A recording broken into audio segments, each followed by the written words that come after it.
शिवपुर नाम का एक छोटा सा गांव था।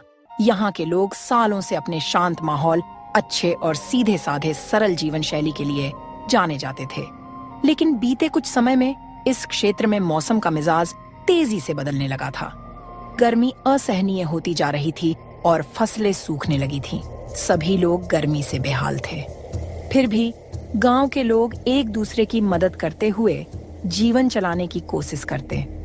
उसी गांव के कुछ दूरी पर पहाड़ी क्षेत्र में एक प्राचीन गुफा था, जहां एक वृद्ध साधु रहा करते थे। उनके बारे में कहा जाता था कि वे इंद्रियों पर नियंत्रण रखने वाले बड़े ही दयालु और अनुभवी साधु हैं। कुछ लोगों ने उन्हें साधु और कुछ ने फकीर भी समझा, लेकिन असल में वे एक व्यक्ति ही थे। उनका नाम महात्मा शिवानंद था, जो वर्षों से तपस्या कर रहे थे। वे अपने दिव्य तप से पहाड़ की उग्र जलवायु को भी सहन कर लेते थे। किंतु इस बार मौसम इतना विकराल रूप ले चुका था कि उनकी सहन शक्ति भी चूकने लगी थी।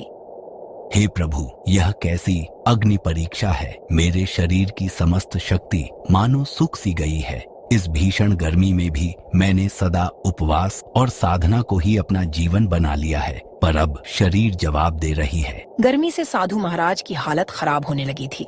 गुफा के बाहरी हिस्से में सूरज की रोशनी इतनी तीव्र थी कि अगर कोई बाहर खड़ा होता तो कुछ ही देर में पसीने से लथपथ हो जाता। पहाड़ी इलाका में जो छोटे मोटे तालाब थे, वह भी सूख चुके थे और वह पानी के बिना और भी तड़प रहे थे। ऐसे में साधु बाबा ने सोच लिया कि आज उनको किसी भी तरह गांव जाकर लोगों से सहायता लेना ही पड़ेगा। गुफा में अब और रुकना जीवन के लिए खतरा हो सकता है। सुबह का समय था, पर धूप इतनी तेज कि लगती थी कि मानो दोपहर हो गई है। साधु शिवानंद अपने शरीर को संभालते हुए धीरे धीरे पहाड़ से उतर रहे थे। उनकी चाल डगमग हो रही थी, कंठ सूख चुका था, पर मन में अभी भी उम्मीद थी कि गांव के लोग उनकी सहायता जरूर करेंगे। रास्ते में उन्हें एक चरवाहा मिलता है, जो अपनी भेड़ियों को पहाड़ पर चराने ले जा रहा था।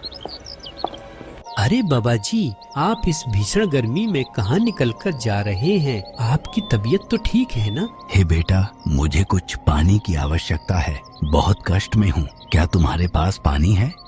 चरवाहा असमंजस